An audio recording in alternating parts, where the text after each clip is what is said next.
Hi everyone, I hope you're having a good day. Today I wanted to go through our first time home buyer's guide with you. We have a few guests joining us today. We will have our lender, our broker, and also our property management person joining us and who will go through some of the slides with you. At first, we're going to start with the process. You know, what do you need to do as a first time home buyer? A few questions. If this is you, raise your hands. Is this your first time buying a home? Are you overwhelmed? Do you know where to start? Have you started and given up? Some of these things happened with me when I first bought my home, and so I thought it was a good place for us to start. Some of the things that you'd first need to know is to get together with our lender, right? You'll have a lot of questions. How much can I buy? How much do I qualify for? What are my rates? How much do I want to really spend? Those are all questions for you to sit down with your lender and have that conversation. So, one of the things your lender will go through with you are very quickly credit score, your income, then the importance of filing your taxes, reducing any kind of debt that you have, and then making sure your payments are done on time. Then why get a pre-approval, right? You need to get a pre-approval because when you find that home that you really like, you need to be able to write that offer. And any offer today, in fact, sometimes even to go see the home, you need a pre-approval. So it's important to have that pre-approval done and taken care of before you start shopping. The time for shopping obviously starts after that, right? Um, you got your pre-approval done. You know how much you want to spend. You know how much you can actually spend, and now you're ready to go shopping. Have your realtor with you. Have that trusted agent that you can have a conversation with. Let them know what your needs and wants are. They will show you homes. They will sit and talk you through the entire process of buying a home. um, the other conversation that you can have with your lender are, what are the current down payment assistance programs? uh, do you qualify for any of those? So some of those conversations is important to start having those conversations with your lender and ask your agent all of these questions. She or he can definitely point you in the right direction. Moving on. So when you start talking to your lender is going to use some of these words. This is just a way for you to understand what they are. What is it? What is amortization? The Basically the breakdown of your payment over a period of time. Say you do a 30-year loan or a 20-year or a 10-year loan. Depending on that, the amortization amount will be different. The APR, what's the interest rate you're paying over the over the annual, um, over the period of a year, basically. What's an appraisal? That's another question. If you are going with a loan, it's important to understand that the bank is only going to give you a loan if your home is priced at the value that the seller is asking for it.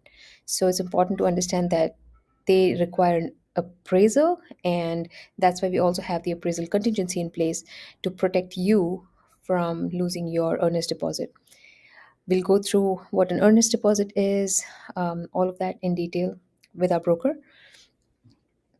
We also have closing costs. Now, people may ask, if I'm getting 100% or 0% down, and 100% closing costs, or whatever program you qualify for, do I need to have any money in my pocket? That's a great question.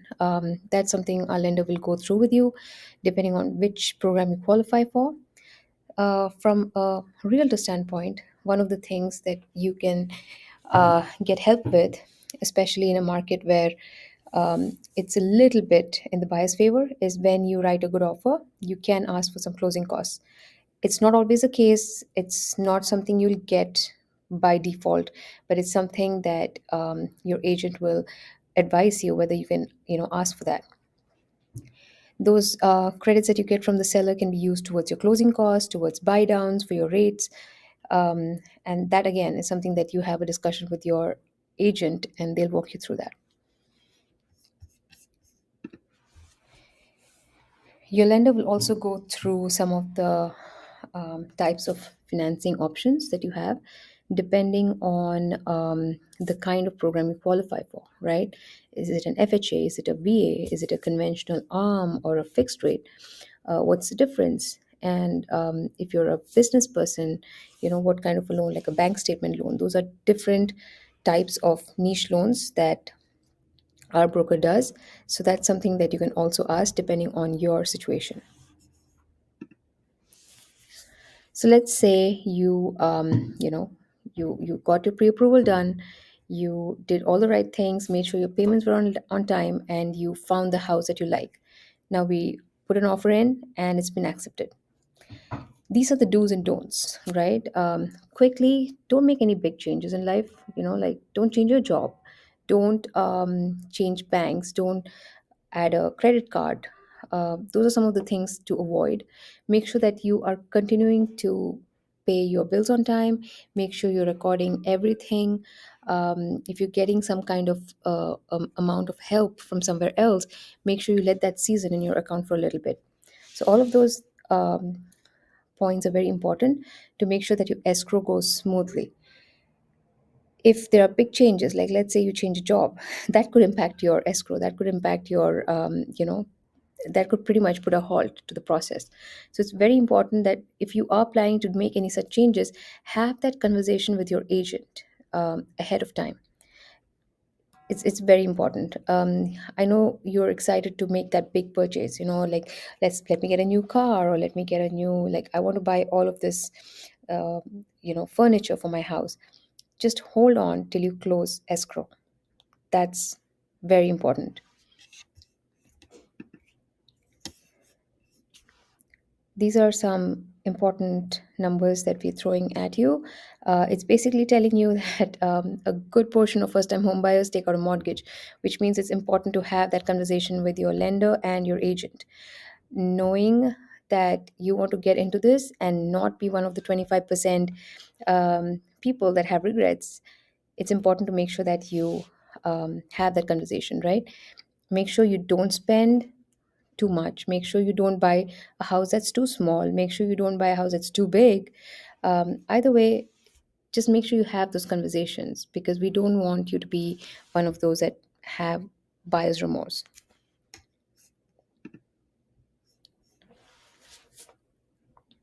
Let's talk about the actual guide, right?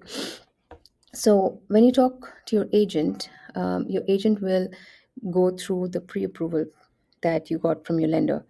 They will go through the amount that you want to actually spend. We've had clients who are pre-approved for a really high amount, but that's not how much they want to spend. They're comfortable spending less because they want to spend on other things, and that's their choice. So it's our job to find something for you that fits your needs, um, preferably realistically, right? Once you get into escrow, one of the things we recommend you do is get all of your inspections done. This is a huge factor for peace of mind. You have 17 days to get most of that work done. Some of our clients like to go in depth and get lots of inspections. Some of them get a general inspection, a termite inspection, and a roof inspection. It just depends on how much work that particular home needs. One of the things we recommend is go for a general inspection, get it done right away, and the general inspector will then tell you, guess what? This home has problems in these areas, so I recommend you get further inspections done. Like, say, a foundation issue or a roof issue or a plumbing issue, whatever it is, right? So you can then have a general contractor or a specific inspector go out there and get that testing done as well. Finding the right agent, we'll tell you more about why that is important. You need someone on your side. You need someone that's fighting for you and trying to get the best for you. That's very important, and that's why we give you further in detail as to why and how you can find the right agent that fits your needs.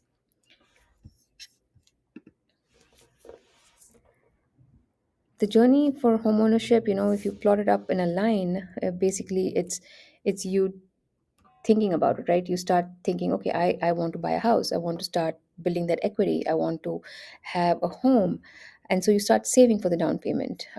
Now, although this is the first step, I would say sit down with a lender and have that talk, to see how much down payment do I need, because you can start saving, but you don't if you don't know how much to save, that's not going to help. So it's important to have that sit down with a lender, look at your finances, make sure you know how much you would need depending on which program you qualify for.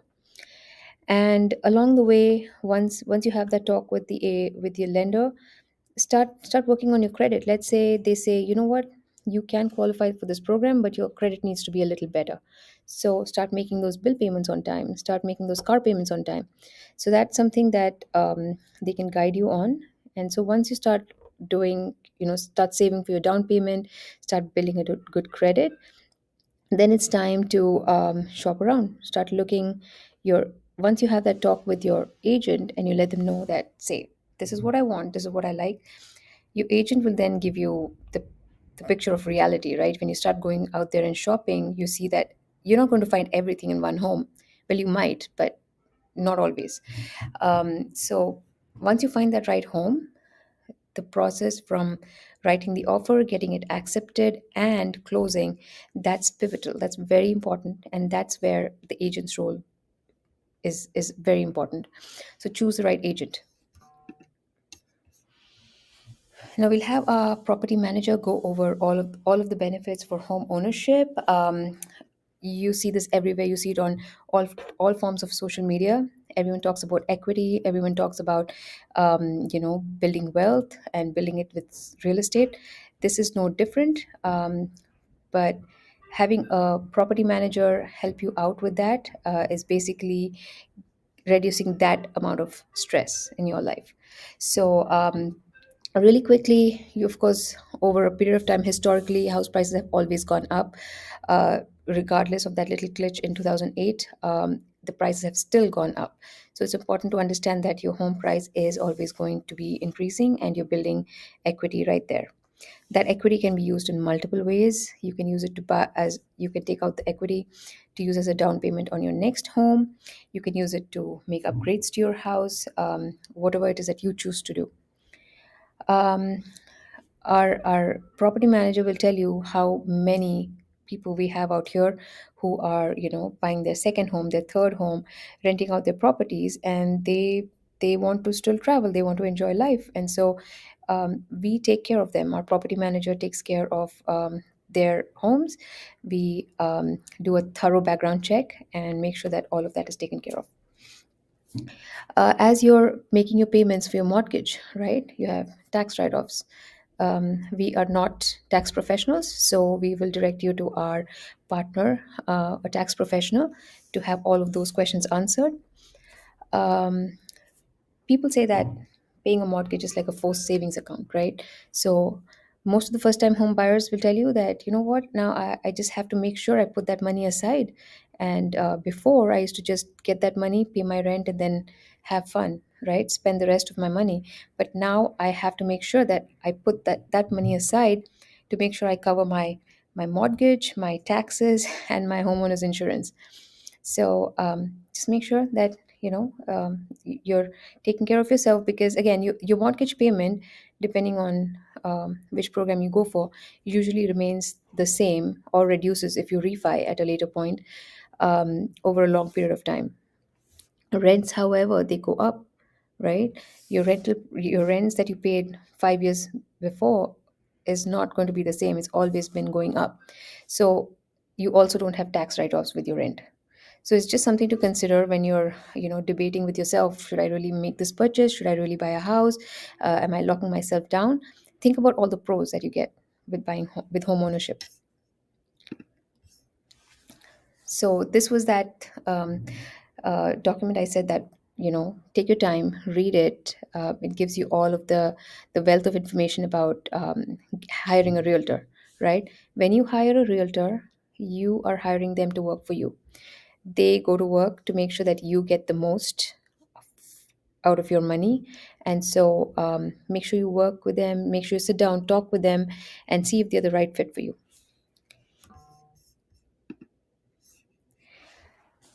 Moving on, if you have any questions, let me know, or just leave them in the comments below.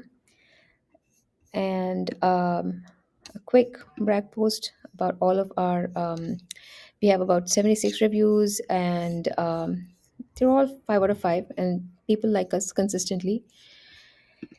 Lastly, I'd like to say welcome home. Thank you for choosing us, if you do choose us, in your exciting journey of being a first time home buyer. And even if you're not a first time home buyer, let's say you're exploring the idea of buying a second home, we can help. We can help guide you and answer any of those questions. Thank you so much and take care.